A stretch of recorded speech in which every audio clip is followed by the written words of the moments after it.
Hey everybody, it's Matt and Zack, and welcome to episode 2 of Millennial Lite.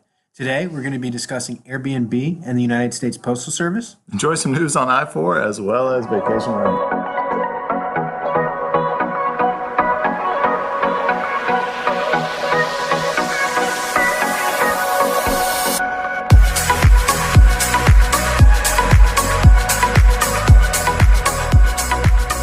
Welcome in to the Millennial Lite podcast, episode 2, where we have Matt Smith, aka Matthew McKenzie, aka John Hartman, aka Mr. Kennedy, aka the Polar Bear. That's me. And it's Zach Morrison here, coming to you, Millennial Lite podcast, episode number 2. Matt.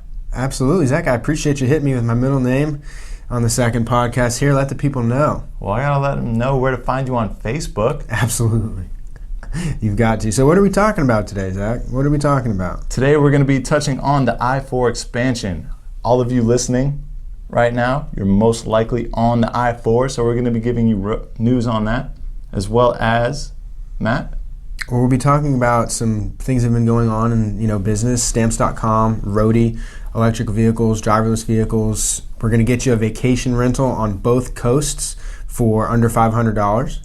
That's right, as well as how to invest in real estate and vacation at the same time. I like it. Those are some good topics, Zach. You ready to go in, or should we do our Central Florida, South Florida rivalry first? Go ahead and bite your tongue there, Matt. We'll be coming back to you in just a minute. We're going to go right into it here. Zach, what's going on with I-4? I'm sure everybody's concerned. I know I actually hit traffic this morning at about 5 o'clock. What's going on? Yeah, I wish I could tell you what's really going on, but according to the news, I-4 expansion, it's planning to go on for a couple more years. I gotta say, I don't know if it's gonna end, Matt. No, I don't think it is. I think by the time it's done, they're gonna have to add more lanes to it. Oh, they're gonna have to. I mean, if there's room. But I just want to give you guys a little backstory, because I'm sure, like the rest of you, I really wanted to know, where this started and when it's supposed to end. So this began in 2015, along 21 miles from 434, which is the Longwood exit, through Orlando to the west of Florida's Turnpike in Orange County. So the completion originally aimed for 2021. Do you think that's still going to happen, Matt? Not a shot. Not a shot. Yeah, there's no way. I don't know. The numerous amount of accidents, the delays. But hey, if it's going to make the roads better, I mean, we have to. I believe we have one of the worst highways right now in the USA. We do. And the thing, too, we see how much development is going on in Central Florida, so we have to have a road system that the people that are coming in here can use. Yeah, so not only do the locals not know where to go because exits are changing every day. Every day. Think about all of the people who vacation here. So we're the #1 travel destination in the world, which is amazing. It is. I mean, the economy's booming. How many cranes do you think you see when you're driving through? Probably 4 or 5 every day. It's awesome to see. And just real quick to touch on that point too, you have people coming in here from different parts of the world. You know what frustrates me is when there's a new exit closure or a new lane closure and the GPS doesn't pick it up. And I've lived here my whole life, so I can't even imagine how frustrating that would be from somebody from a different part of the country or even a different country in general. And I know Google keeps track of all of that. I mean, it knows what to advertise to me while I'm in my email, while I'm on Facebook. The GPS, you think it would reflect it right away. You'd hope so. I mean, I would hope so. But if you really want up-to-date news, you have to go to i4ultimate.com. That has, like you said, the new lane closures. I don't check it every day. I don't really want to. I mean, I kind of like the element of surprise when you think about it. It depends on where I'm going. Yeah, it depends on how loud my music is and how go. amped up I really am. Mm-hmm. Yeah. There you go. I mean, did you like the movie Mad Max? I did. Yeah, it was quite good. Very enjoyable. Is that how you drive on I-4? Well, that's how I feel like I'm living on I-4 and how everybody else is driving here in Central Florida. It's pretty accurate, actually, sadly. Yeah, I mean, the driving is really bad all around. It's not as bad in South Florida. Oh, I don't know about that one. You hit Miami right around rush hour, I feel like you're going to get in a lot of honks. Yeah, well, people are actually driving with a purpose down there in South Florida. They're driving with something down there. I don't know if it's a purpose. Yeah, the people in Miami are definitely amped up, that's for sure. So the I-4 Mobility Partners asked for an additional $100 million and 245 days to finish the project.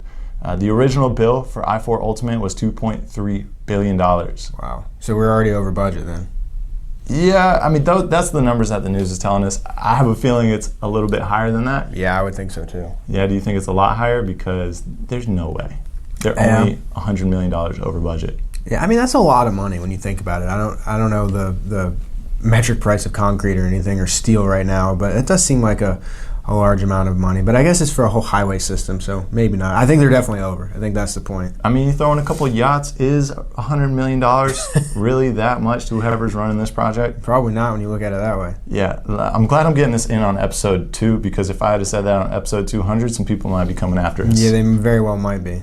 Hey, it's all in fun. Absolutely. Episode 200, hopefully I-4 will be done by that point. We're going to make it to episode 200. Absolutely. The question is, listeners, are you going to make it to episode 200? Absolutely. We've got them. They're hooked. Well, once we get a koozie in your hand, I'll know you make it to episode 200. Absolutely. I'm all about the koozie life. Yeah, all about the tank life, too. Ooh, yeah, get some tanks right before beach season. Yeah, beach season's coming up. Speaking of, how do you get out to the beach, Matt? So it depends which one I go to. If I go to New Smyrna, most of the time I will actually take I-4. Sometimes I'll take the back road, and if I'm hitting Cocoa, I just hit the beach line all the way there. Yeah, that's the route I take as well. So by episode 200, I-4, you better be finished. Mm-hmm. And we'll be able to see how over budget they actually are, too. Yeah, well, I don't know if we'll ever really know, Matt. Probably true. You have anything else for the people on I-4? No, not about I-4. Drive safe, everybody, and hopefully you're listening to Millennial Lite. Listen to Millennial Lite. Go to themillenniallite.com for swag, updates, podcasts, information. And when we come back here shortly in a second, we're going to touch on some of the companies that are going to be using this I-4. Absolutely. And at Millennial Lite Podcast, Matt, we're going to be talking about a couple companies that are going to be using this I-4, particularly either now or after the expansion. What companies do you have in mind?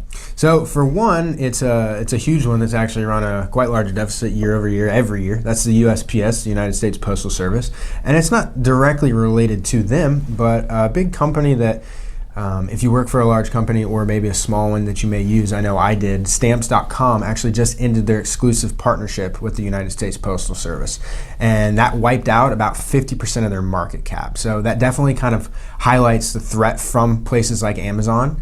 That actually took their market value down $2 billion, and it brought UPS and FedEx down about 3.5% each time. So I think with Amazon's 2-day shipping happening now, is really affecting companies so much that the CEO of Stamps.com actually said Amazon's track record of disrupting an industry is well established, so their threat should be taken seriously. So you see a large company like this actually cutting ties with the USPS, not only because of the deficit that they've ran, but because something that Amazon does, 2-day shipping, is affecting them so much. I mean, we both know the USPS isn't going to get anything there in 2 days, maybe not even 5. So that's definitely something to watch here in the coming years. The other company is Roadie, which is a startup. They're a P2P package delivery service.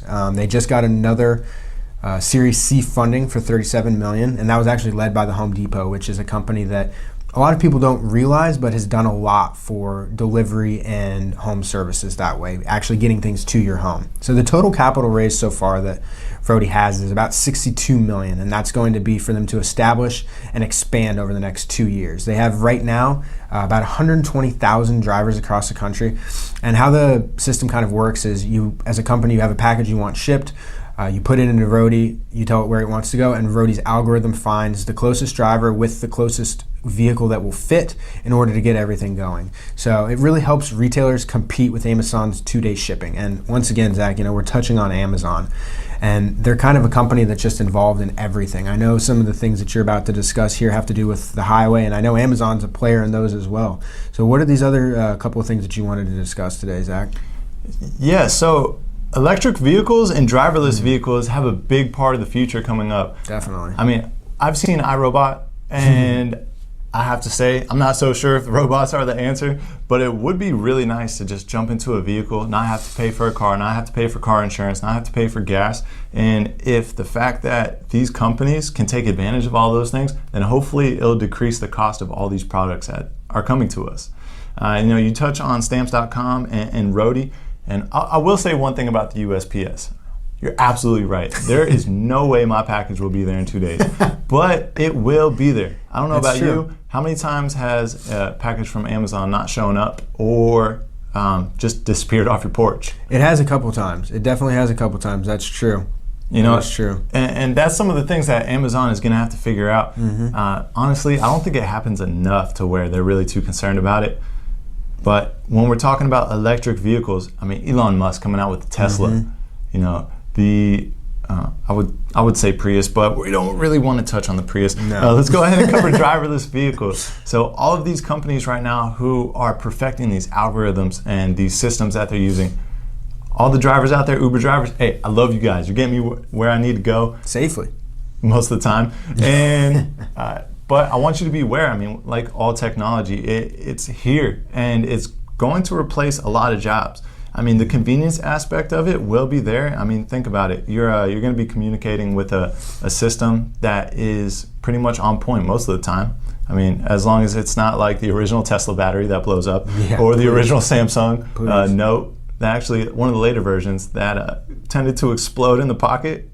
I mean, we got to work through these kinks. So I'm going to let a few of you guys test out these driverless vehicles before I will. Let the news stories come out, let the dust settle. And then, no, I will absolutely be taking advantage of some of those, some of that technology that's coming out in the future. Oh, I will too, 100%. And, you know, the thing that's interesting about that is, you know, those three big companies, Amazon, Google, and Apple, they're all working on both of those things right now. So it's going to be really interesting to see in the coming years which one brings them to market first.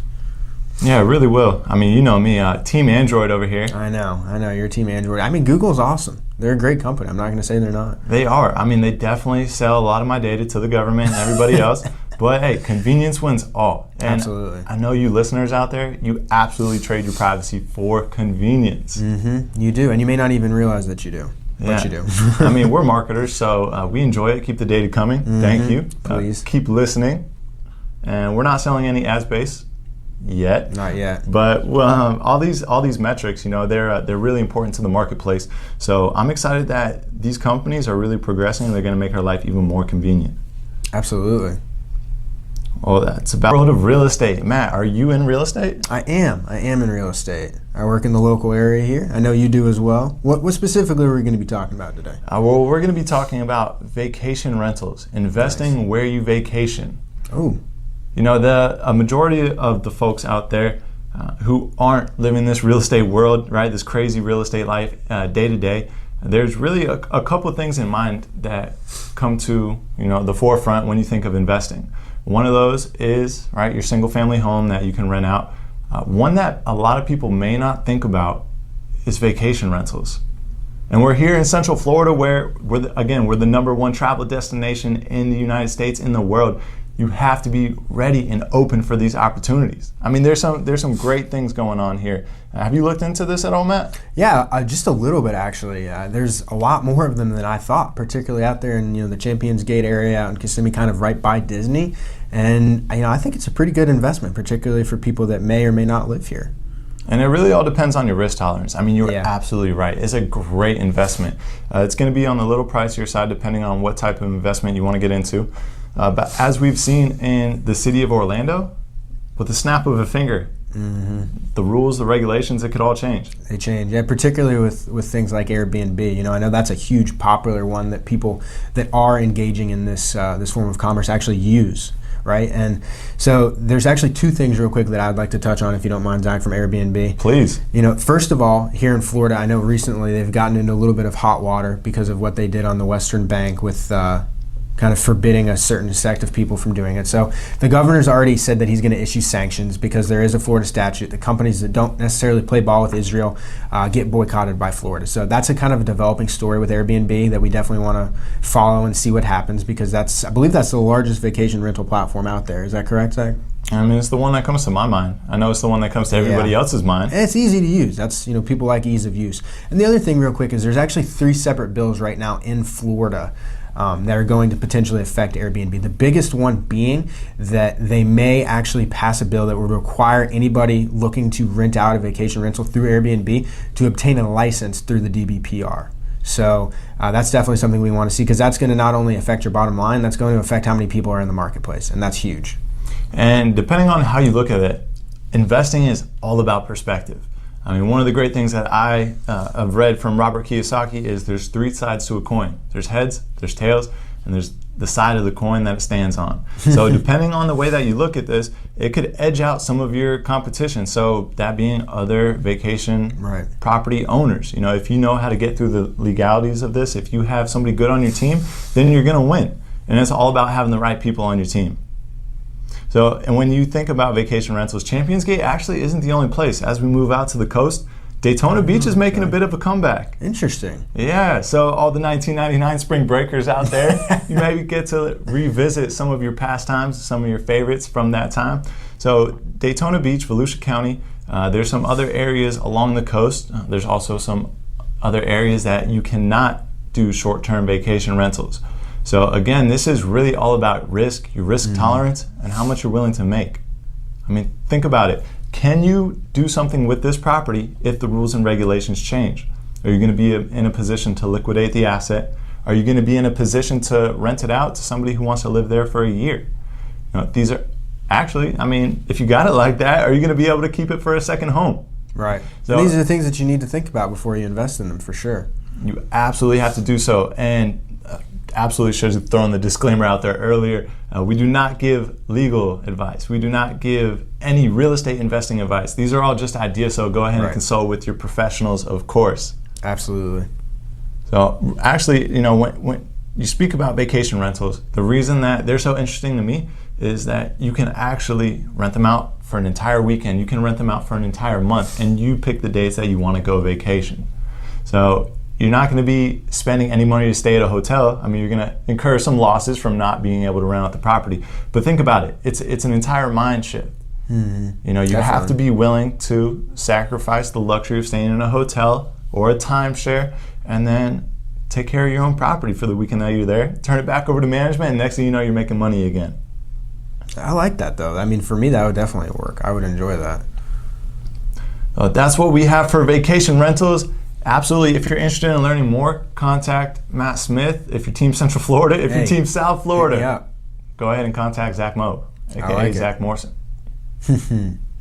So we want to go ahead and bring you something from episode 3 in just a moment. Everybody, welcome back. We just want to say a couple more words and we'll get you on out of here. So one thing I really wanted to touch on, Zack, did you ever watch cartoons when you were young on Saturday mornings? All day. All day. That was the best part. Well, Smartmouth Brewing has actually come out with a Lucky Charms IPA. It's a follow-up to their Toasted Marshmallow IPA.